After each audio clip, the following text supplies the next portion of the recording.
donc on vous propose de faire un petit un séminaire plus ou moins scientifique pour raconter un peu une campagne d'été qu'on a fait juste avant le confinement. Ça faisait longtemps, bien sûr, qu'on voulait faire ce petit séminaire, mais avec le confinement, le Covid, on a laissé le temps passer. Et nous voilà 3 ans plus tard, 2 ans plus tard, non, c'est il y a 2 ans, à vous en parler. Donc, on va vous parler d'une campagne d'été qui est faite dans le cadre du programme Calva, qui a été créé par Christophe Janton, qui est là, et qui a pour but, donc Calva, ça veut dire calibration, validation in situ, on va dire, des mesures afin de valider et calibrer les restitutions satellitaires et les modèles numériques. Donc, on se demande parfois, moi j'avoue qu'on se demande parfois pourquoi une mesure ponctuelle peut servir à quelque chose. En l'occurrence, ça sert de référence pour des choses plus globales. Et des points de mesure en Antarctique de l'Est, là où on va, sont très rares. Donc, c'est très utile et utilisé par plein de monde. On en parlera un petit peu. Donc, on va vous montrer plutôt que des photos, comme ça avait été fait par quelques prédécesseurs du LMD, Jean-Baptiste Madeleine, Jean-Louis Dufresne pour une autre saison. Je m'étais dit que ce serait sympa de filmer, de montrer un peu, c'est plus parlant. Donc, on va donc vous présenter un film. Il n'y aura pas trop de questions donc pendant le film, mais le film dure 35 minutes. Donc, il devrait y avoir, si vous avez des questions, notamment pour Christophe, n'hésitez pas à la fin. Et puis, c'est un film complètement amateur. Hein. Les images tremblent. C'est pas du tout un film professionnel. On nous voit beaucoup parce qu'on se filme comme ça. Et on vous raconte un petit peu ce qu'on a fait et à quoi correspond ce voyage. Donc, j'espère que le son à distance sera bon et n'hésitez pas à protester en criant si le son n'est pas adapté. Normalement, on a mis l'option pour que le son… Donc, on va faire ça en mode connaissance du monde pour les plus vieux qui connaissent ça, c'est-à-dire qu'on montre un film et on commente directement ce film. Donc, c'est pas, il n'y a pas non plus de musique sidérale, rien du tout. C'est le son un peu pur, y compris sur cette première scène qui sert de générique. Vous voyez une image et le son que vous entendez, c'était le talkie-walkie qui est à côté de la caméra qui crachotait ça alors qu'on était sur le glacier au-dessus du mont d'Ivry. Vous allez tout comprendre. Yes. Merci. Donc, comment on va en Antarctique? C'est un peu le son. Comment on va en Antarctique? Donc, d'abord, 2 jours et 2 nuits d'avion, évidemment. Pour aller en Tasmanie, on part d'Hobart, qui est un peu la porte de l'Antarctique. Après, nous avons fait une petite semaine de brise-glace, de bateau. On est resté 1 mois en Terre Adélie, donc à Dumont d'Urville. Et puis ensuite, on a encore 1100 km de vol pour aller sur le continent. Donc, nous sommes partis de Tasmanie. Cette année-là, le brise-glace français qu'on prend d'habitude, qui s'appelle l'Astrolabe, le deuxième, était en panne, problème d'hélice. Donc, ça a mis un désordre pas possible. On a dû partir plus tôt que prévu. Nous avons été sauvés par nos grands amis internationaux, bien sûr, les Australiens, qui nous ont prêté, entre guillemets, ce gros brise-glace, le Roi Australis, c'était sa dernière saison. Donc, c'est un vieux brise-glace. Et qui nous a permis d'emmener tout le monde.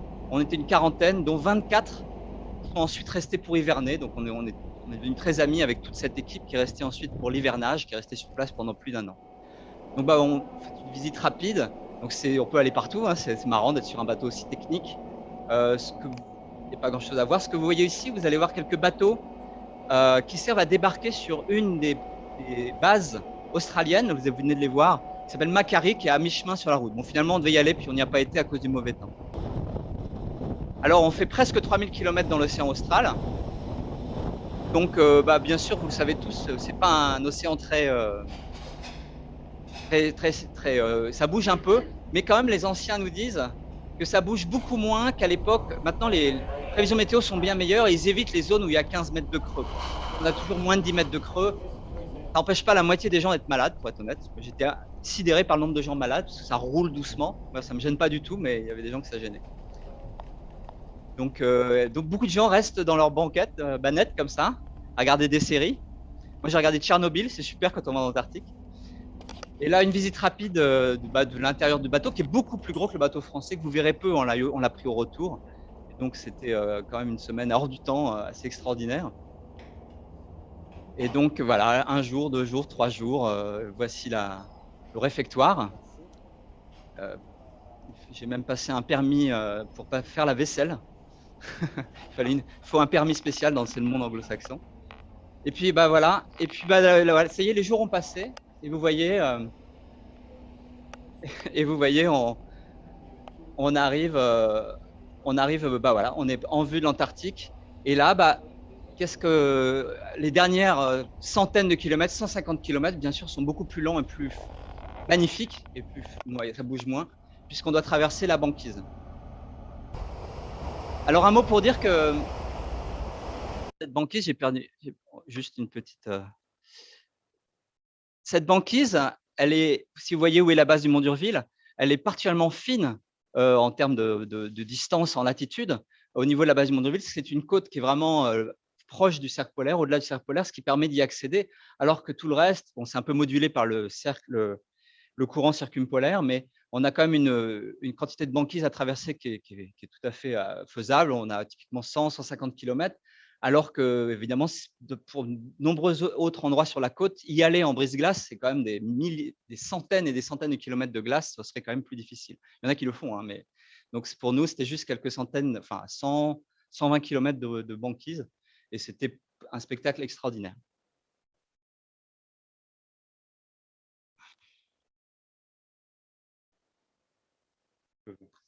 C'est à toi.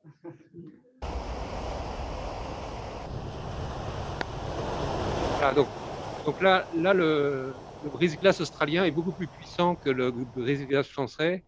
Et justement, là, il y a le commandant de bord du l'Astrolabe qui regardait ça et qui apprenait, parce que lui, c'était sa première mission, et qui était scotché par la puissance, effectivement, de... Voilà, alors ça, c'est notre premier manchot qu'on a vu.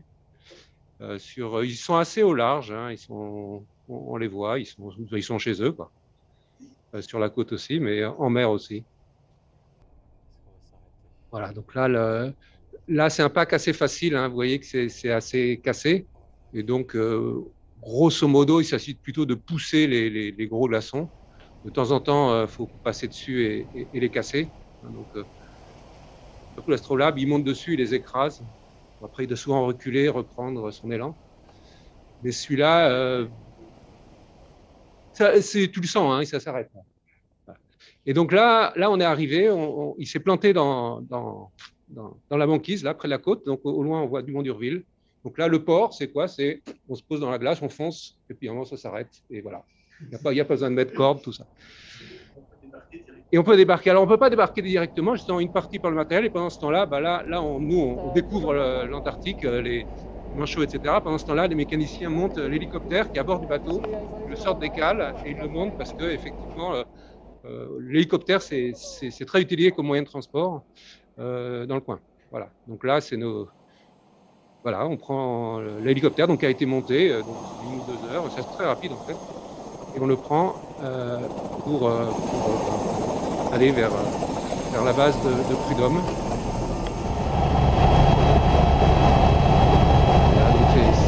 C'est quelques dizaines de kilomètres, là, c'était quelques kilomètres, c'est vraiment très, très rapide.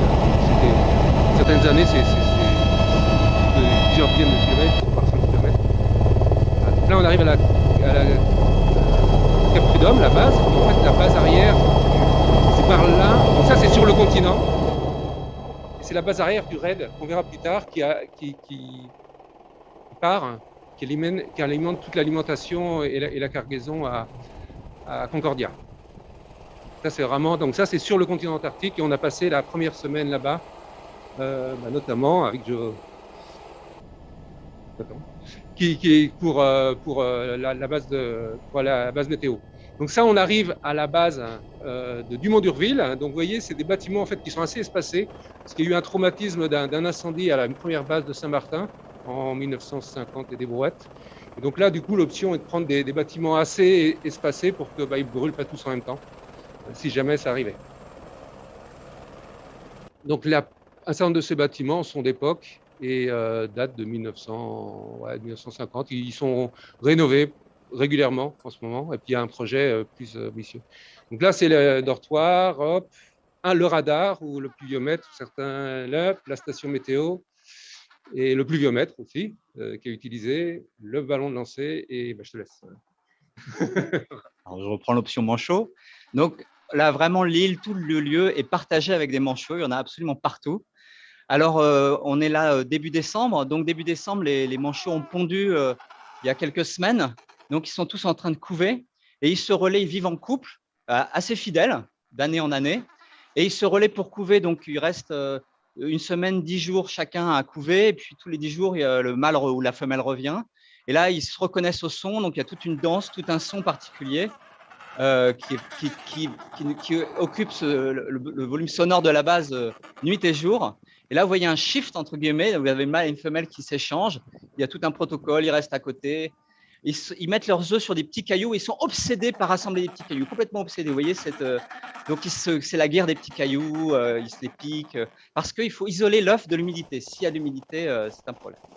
Alors, à cette saison-là, il y a la banquise autour de toute cette zone-là est solide. On peut s'y promener. La banquise, elle monte, elle descend avec les marées. À proximité de la côte, ça fait des brèches qui se remplissent d'eau. Donc, c'est assez beau, des belles piscines. On ne sait pas baigner, par contre. Et puis, c'est une banquise. Alors, on voit tout le temps, vous verrez, les manchots qui se promènent pour aller venir de l'océan. On rencontre aussi d'autres animaux.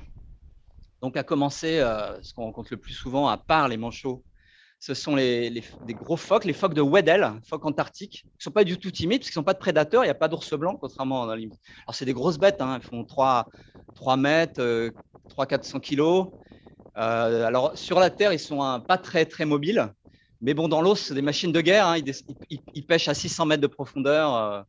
Et donc, on les voit partout. C'est super chouette. Il y a tout un programme d'études de ces manchots. Ces manchots de ces phoques de Weddell.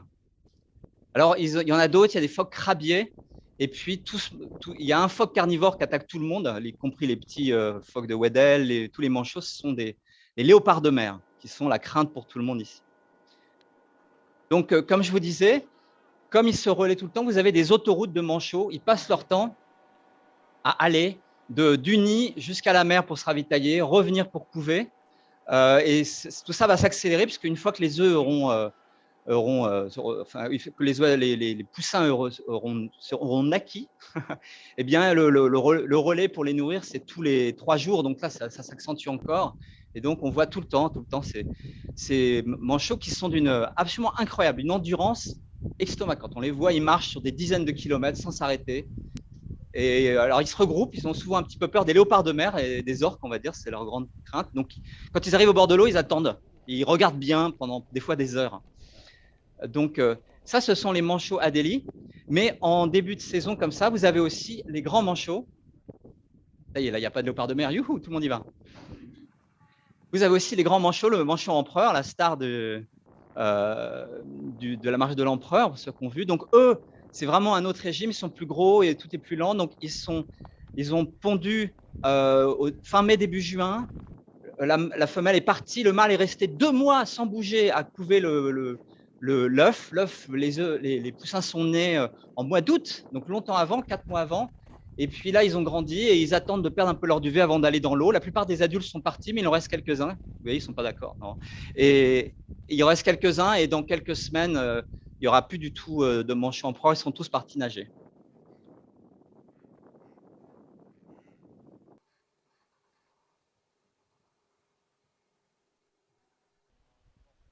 Alors, donc ça, moi, de mon point de vue, c'est l'expérience la plus extraordinaire que j'ai vue. Donc ça, c'est des filets, c'est un peu comme des filets de badminton ou autre.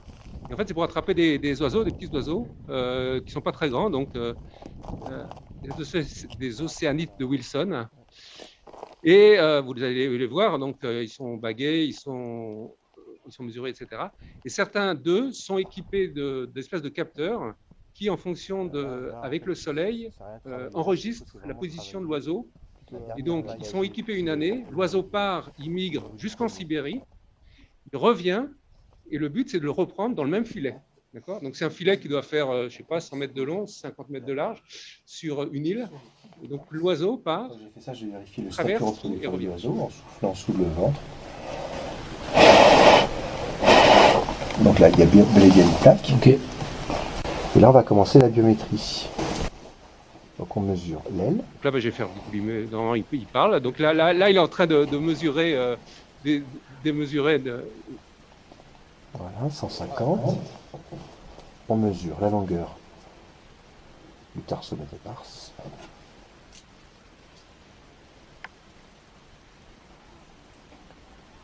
Voilà. 33,3. Et après, on va faire quelques mesures de tête et de bec. Donc la mesure tête-bec, ah bah ils n'aiment pas ça, hein. Moi non plus, j'aimerais pas ça déjà. Alors là, je suis à 35,8. Ok. La mesure bec-crâne.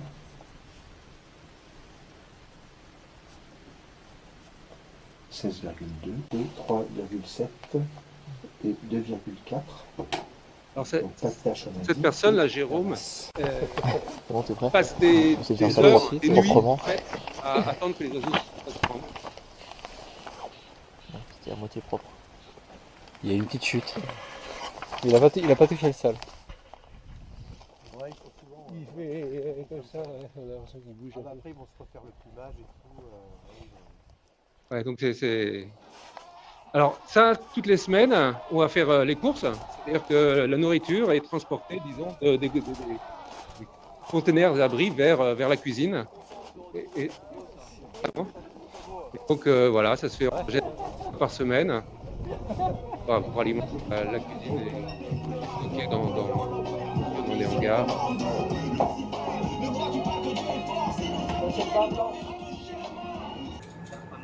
Alors, chacun, en fait, on est astreint à peu près tous les 10 jours ou autres à avoir une journée de service où on est cuisinier. Là, ils brûlent les poubelles. Hein. Donc, les poubelles, ce qui est incinérable est brûlé et le reste est transporté de retour en... Vas-y.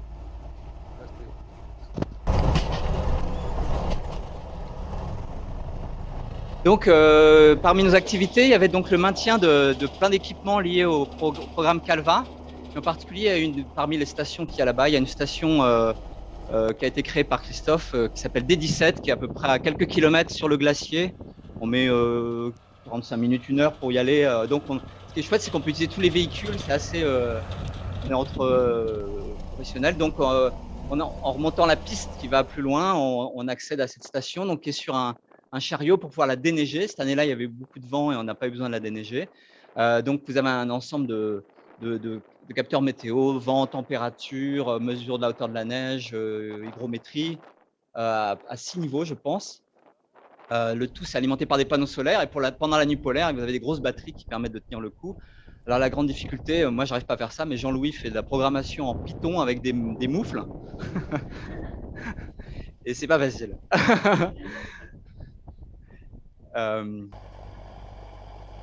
Donc voilà, on y a été 2 fois et c'est un endroit magnifique d'ailleurs. Et puis il y a d'autres petites stations un peu plus bas sur le glacier, sans parler bien sûr de celle qu'il y a au centre du continent.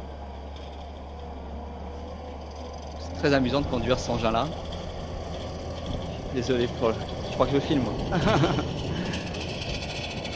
Ah bon? Alors, une autre activité qu'on a eue cette année-là, c'était d'installer un lidar, on appelle ça un célomètre commercial, un Vaisala.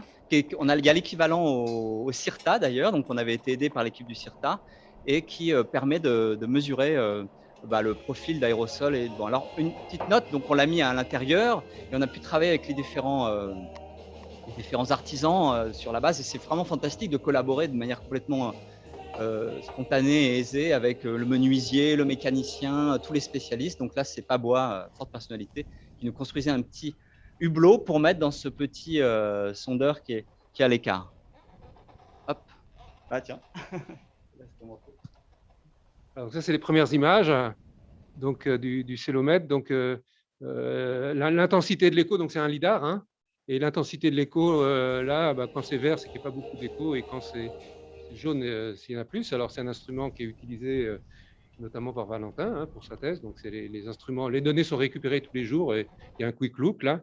Donc, vous voyez un détecteur de. Alors, ça, il y a un algorithme pour détecter les nuages. Et ici, vous voyez en dessous, c'est ce qu'on appelle des virgas. Donc, c'est de la neige ou de la glace qui tombe. Et tout en bas, c'est ciel clair. Et au-dessus, ça, c'est du bruit d'instruments numériques. Donc ça, voilà, c'est un jour donné. Donc, et ça, les météos, du coup, s'en servaient pour estimer la base des nuages, parce que la base des nuages en Antarctique, c'est pas facile. Alors ça, vous voyez, c'est mesure assez haut, là, c'est quelques kilomètres, 5, 7 kilomètres. Donc, bon, c'est un instrument quand même qui permet de voir assez haut s'il n'y a pas de à condition qu'il n'y ait pas, voilà, là on voit bien des belles chutes, des belles virgas, probablement qu'il neige à ces moments-là. Hein, oui, ça tombe jusqu'en bas. Et là, après, on a une couche très, très continue de nuages. Ça, ces données, elles arrivent tous les jours en ce moment, et commencent à être analysées dans le cadre de la thèse de Valentin et puis dans le cadre d'un stage aussi. Bref, ça concerne. Il y a un quick look sur le site du CIRTA. Alors, il y a les météos donc, qui envoient tous les jours un ballon à 9h locales. C'est un ballon, une des mesures antarctiques, il n'y en a pas tant que ça. Et c'est après display sur le réseau mondial. Donc ça, c'était François qui a jamais froid. Un autre François. Et ça, c'est un autre François donc, qui lance le ballon. Tu vois, regarde, voilà. Il est parti de là, le ballon, là c'est DDU. Hein.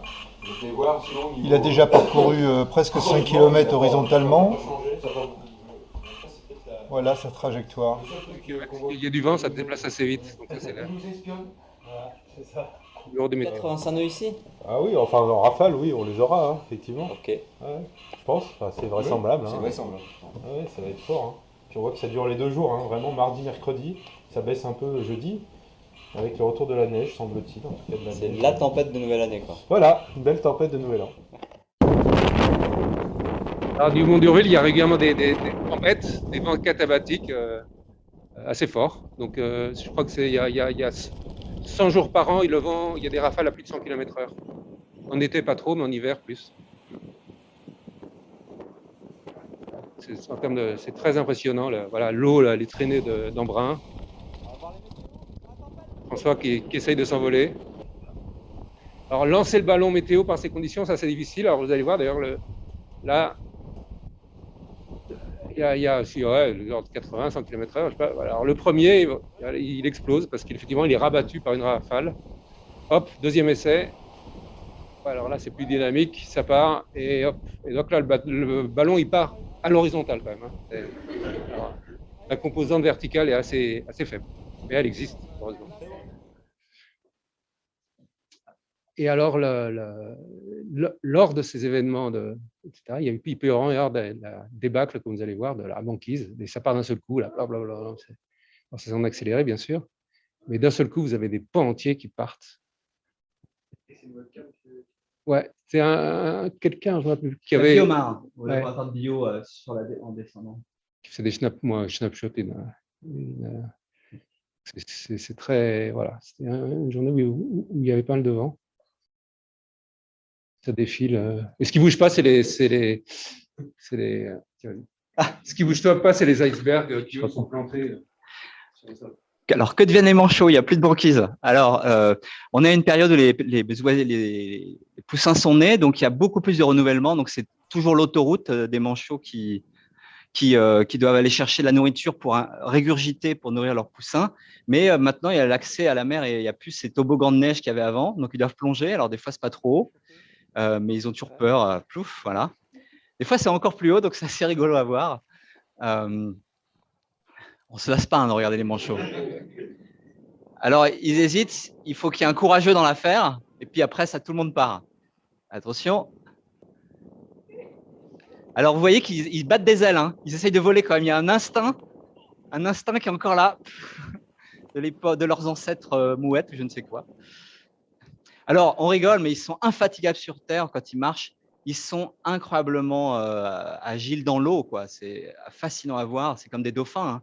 Ils vont très vite, ils vont profond. C'est vraiment des animaux extraordinaires à tous les points de vue. Oui, pour eux, pas de problème pour remonter. Hein. Ils peuvent faire des sauts de 2 mètres comme ça et sans aucun problème. Donc, on les regarde. C'est vraiment un spectacle sans fin de les regarder. Bruyant aussi, hein. On ne se rend pas compte. Alors, c'est un endroit un peu unique pour ça, du Mont d'Urville. D'ailleurs, la base avait été mise là au départ. Et donc, il y a plein de programmes d'études assez extraordinaires de ces manchots, les empereurs et les adélies.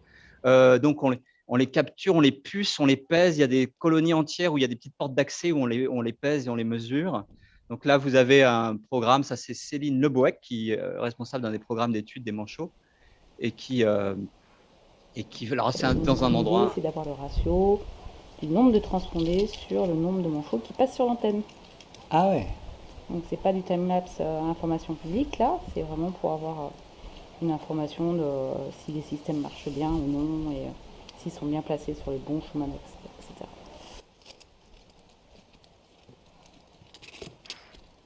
Donc, ils sont, les programmes de mesure observent plein de choses, peuvent identifier l'évolution avec le changement climatique, le recul. Il y a vraiment beaucoup de mesures qui sont faites avec des moyens modernes, et très, très révolutionnaires, des transpondeurs, etc. C'est très impressionnant. Non, bah non, c'est pas dans leur. Ah oui. Par contre, ils escaladent des falaises entières comme ça. C'est vraiment assez fascinant.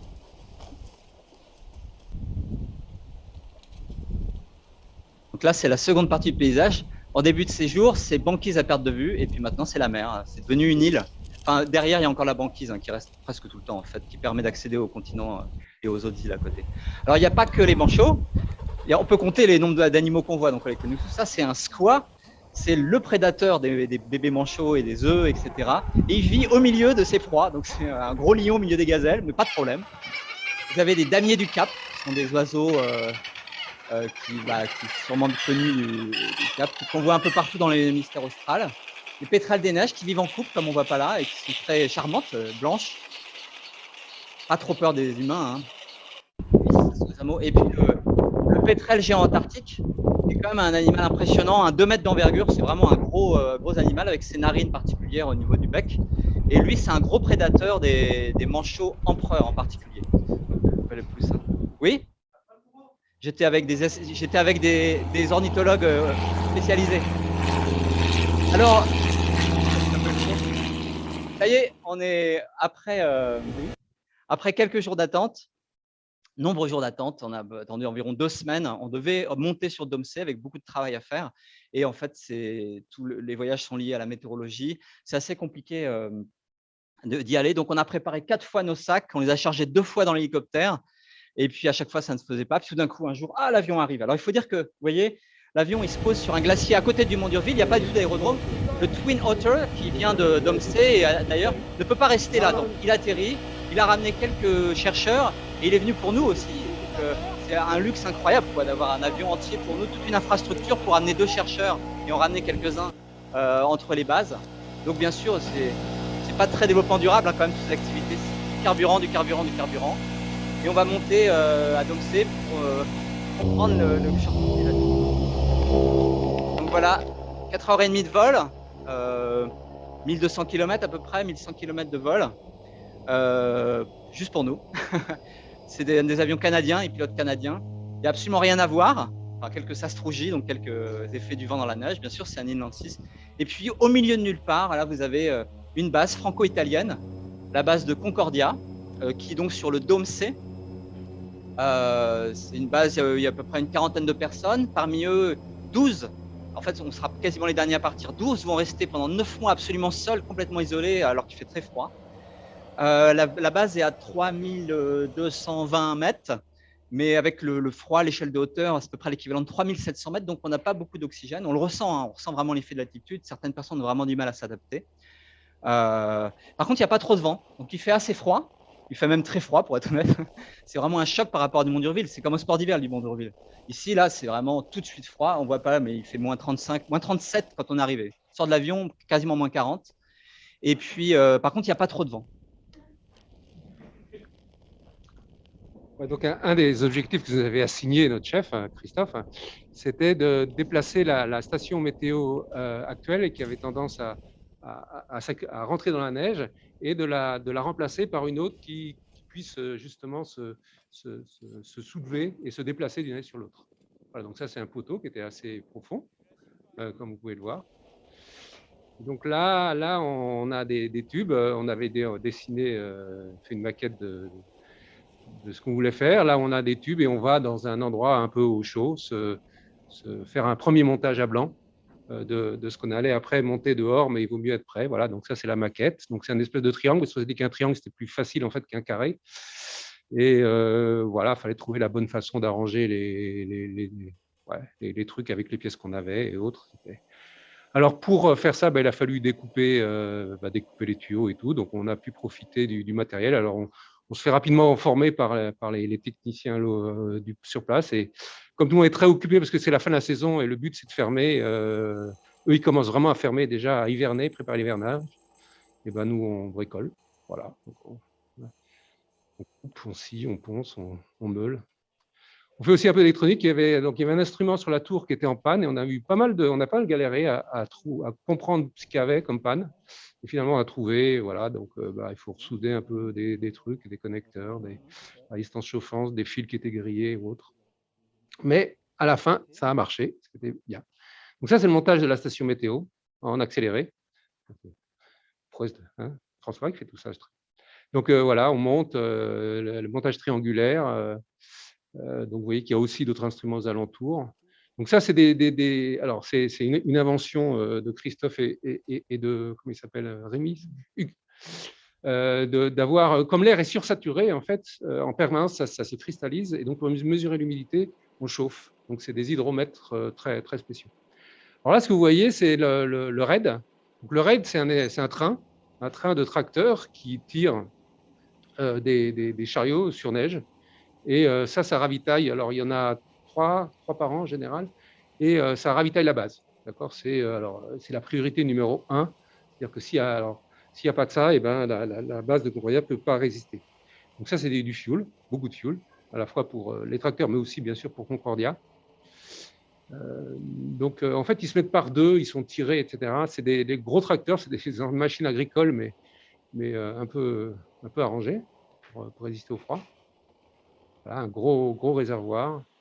Voilà, puis après, ça, je ne sais pas ce que c'est, ça doit être un frigidaire. Les frigidaires sont chauffés, hein, bien sûr. Pour faire du moins 4, tu es obligé de chauffer. Alors ça, c'est après, voilà, c'est des habitations. Donc, il faut se loger, dormir, hein, les gens. Donc, ça dure 10 jours. Les gens, ils conduisent comme ça 12 heures par jour. Donc, voilà, ça, je ne sais pas ce que c'est. Je crois que c'est la cuisine ou le logement autre. Alors, il y avait aussi un autre RAID, le RAID East, qui a fait du carottage sur une ligne en allant vers Vostok. Et là, il passait, puis il repartait, il redescendait à Dumont-d'Urville. Voilà. Donc, c'est des grosses bêtes qui tirent les engins. Donc, là, lui, ça, c'était pas de la nourriture à part pour eux. Donc, il y a un peu de fuel. Et puis ça, c'est pour, je crois là-dessus, il y avait des échantillons de glace qu'ils avaient ramassés. Et puis après, tout ça, c'est les logements, il y a les bureaux d'analyse, ils font un certain nombre d'analyses sur site, leur couchette, leur cuisine, bref, ils vivent là-dedans pendant, c'est combien, un peu plus d'un mois, je crois, hein, ou un mois et demi. Ouais, 2 mois. Et donc, vous voyez, à la fois à la fin et au début, il y a des espèces de chasse-neige parce que le raid passe toujours au même endroit. Et donc, c'est très important d'avoir une piste la plus précise possible. Et visiblement, les gens qui font ça, c'est des experts. Et donc ça, ils conduisent pendant à peu près 12 heures par jour, pendant 10 jours. Alors, une autre, à 1 km de la base, comme vous ne pouvez pas voir, je ne sais pas comment on cache ce bandeau zoom, c'est incroyable quand même. Donc, à 1 km de la base, il y a une tour, notamment météorologique, je crois qu'elle a été établie là par des Américains pour vérifier si on pouvait faire un observatoire astronomique à cet endroit-là il y a quelques années, et qui est donc utilisé, donc vous avez Jean-Louis qui parle italien là, qui est donc utilisé pour faire des mesures dans la couche limite sur 45 mètres de haut, avec, je crois, encore 6 niveaux d'instruments, un peu toujours anémomètre, température, hygromètre, etc. Et donc, il faut, eux, ils souffrent quand même pas mal, il fait vraiment froid l'hiver ici, et donc il faut les entretenir. On a fait aussi toute une activité pour mesurer l'accumulation de neige au pied, puisque ça change. Il faut prendre en compte cela pour pouvoir savoir quel est l'effet de cette accumulation de neige au pied, qui modifie un peu l'altitude des capteurs, notamment les plus bas, pour quand on fait des calculs de couche limite. Donc, on monte dedans, on est harnaché. Là, on est en fin de saison, il commence vraiment à faire froid, hein, vraiment froid. Là, on est moins 45 peut-être. Et donc, on essaye de faire nos mesures pour mesurer la neige au pied. Donc, moi, je ne programme pas en Python avec mes moufles, mais j'écris sur mon petit carnet et ce n'est pas facile. Donc, on a changé pas mal de capteurs, je crois que chaque année. Alors, je vais faire une petite pause quand même pour vous montrer. Décidément.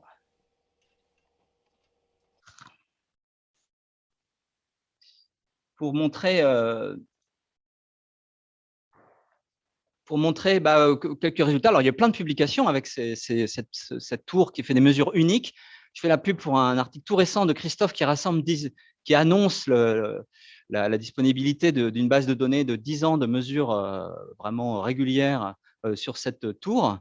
Et puis, j'ai extrait quelques figures pour vous montrer que ce qui est quand même impressionnant, c'est que vous avez là un profil de température extrêmement stable, en particulier pendant l'hiver, pendant la nuit polaire. Vous avez la surface, vous voyez ici, donc ça a des profils les plus froids, hein, mais vous avez des températures de moins 82 sur ce profil au milieu en hiver. Et puis, quelques mètres au-dessus, il fait 30-40 degrés de plus en permanence. Donc, ça avait une forte inversion, une couche limite ultra stable. Donc, ça, c'était le grand expert, c'est Christophe et Étienne Vignon qui a fait sa thèse là-dessus et qui a montré, c'est très intéressant. Et alors, à titre personnel, nous, ça nous intéresse énormément parce que la couche limite ultra stable, c'est quelque chose qu'on trouve sur Mars pendant la nuit. C'est un vrai problème pour nous. Et donc, toutes les paramétrisations qu'a développé Étienne pour cet endroit particulier sont particulièrement intéressantes pour nous. On va essayer d'utiliser ça. Un petit mot pour dire, donc vous voyez la température de moins 80. En réalité, là, c'est d'autres mesures à différentes hauteurs en moyenne par mois, prises par la tour. Et ce qu'il faut voir, donc vous avez toujours cet énorme gradient pendant l'hiver. À noter que vous voyez l'été, hein, on voit de part et d'autre, hein, c'est janvier à décembre, c'est quelque chose d'assez court. Et en fait, à partir de la mi-mars jusqu'à mi-octobre, il fait à la hauteur d'homme, il fait entre moins 70 et moins 80. Quoi. Vous avez ce petit couche de chaud en été, mais il fait relativement froid pendant l'essentiel de l'année. Et donc, vous avez 12 personnes typiquement qui restent sur la base et qui vivent là-dedans. Alors, j'ajouterai quand même une autre mesure que j'ai prise sur Internet récemment, qui n'est pas issue, j'aurais pu la prendre sur la tour. C'est juste pour signaler, vous avez peut-être entendu parler de ça dans la presse. Donc, vous avez à nouveau un certain nombre de mesures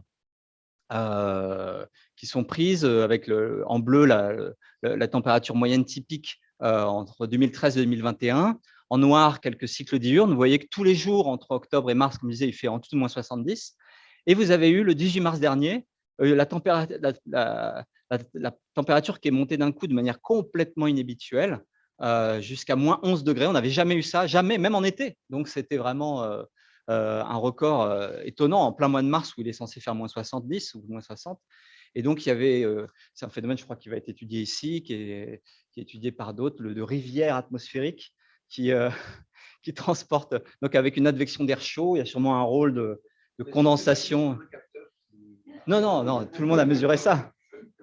Tu as raison, s'il n'y avait qu'un capteur, non, toute la tour, tous les capteurs de la tour mesuraient ça, ça c'est des capteurs indépendants qui sont ailleurs encore, non, c'était vraiment un… Puis ils s'en sont bien rendus compte, si tu veux, les hivernants, il y a des photos où ils sont en maillot de bain parce qu'ils trouvaient ça absolument incroyable. Et donc, alors, est-ce que c'est tellement spécial, c'est une configuration météorologique tellement spéciale, c'est pas facile de rattacher ça, j'imagine, au changement climatique. Néanmoins, cet effet de rivière, comme ça, d'air chaud qui monte, qui neige, donc il y a un peu de chaleur latente certainement impliquée. Et puis, donc, c'est étudié ici, c'est étudié aussi un des collègues qu'on a beaucoup fréquenté, qui s'appelle Vincent Favier, qui a une ANR sur ce thème exact des rivières atmosphériques. Donc, c'était assez intéressant. On arrive en février. Effectivement, vraiment, c'est une période où on perd en moyenne 1,5 degré, voire 1 degré par jour. Donc, tout le monde commence à être fébrile. J'ai assisté à une réunion entre les pilotes canadiens, donc les gens qui amènent les avions pendant l'été, qui étaient extrêmement fermes sur le fait que c'était leur dernier voyage, qu'ils n'allaient plus revenir, que dans 3 jours, il ferait moins 55 et qu'ils ne peuvent plus voler. Et donc, c'était la débandade un peu, il fallait rentrer. Donc,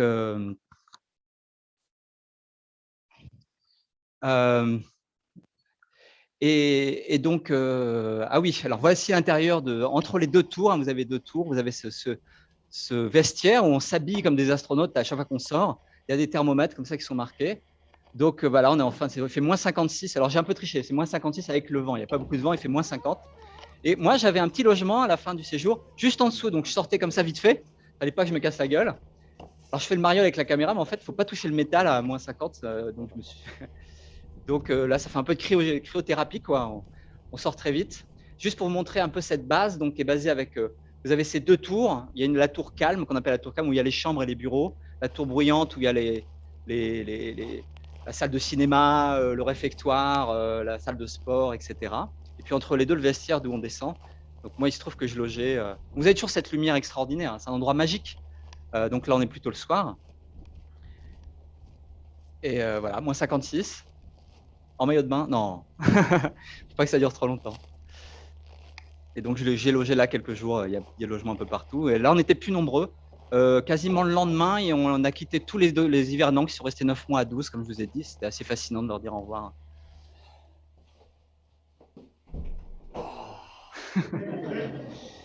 Et voilà. Donc, on part. Donc là, retour sur un avion particulier. C'est un ancien DC-3. On appelle ça un Basler avec des turbos, avec des moteurs modernes quand même.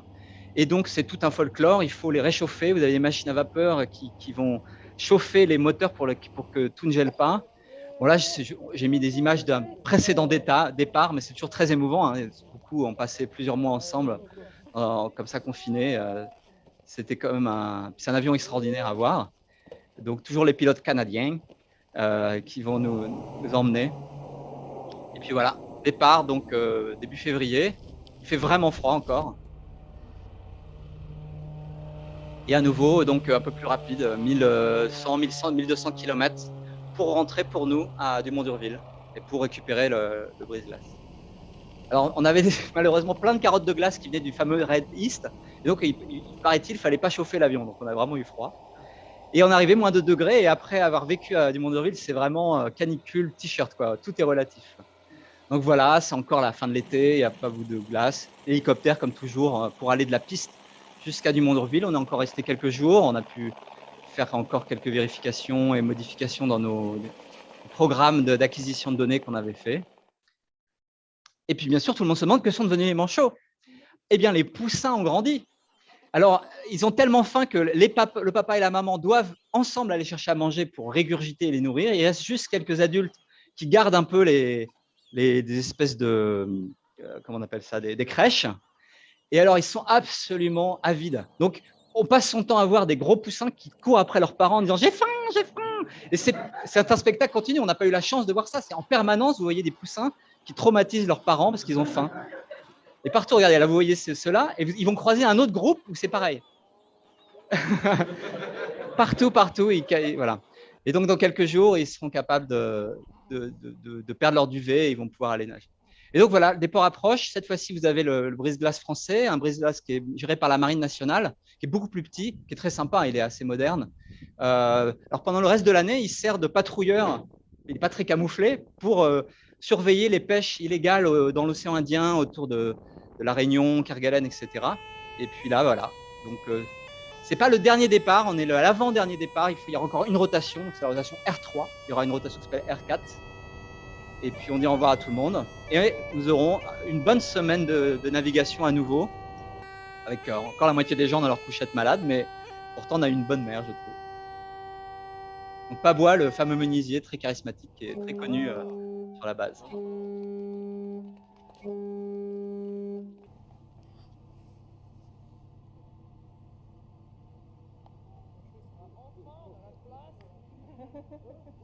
Ça, c'est la médecin qui venait de passer 14 mois sur la base.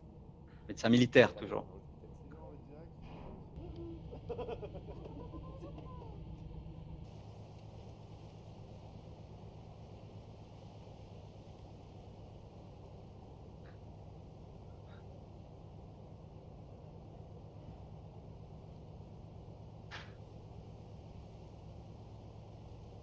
Et voilà.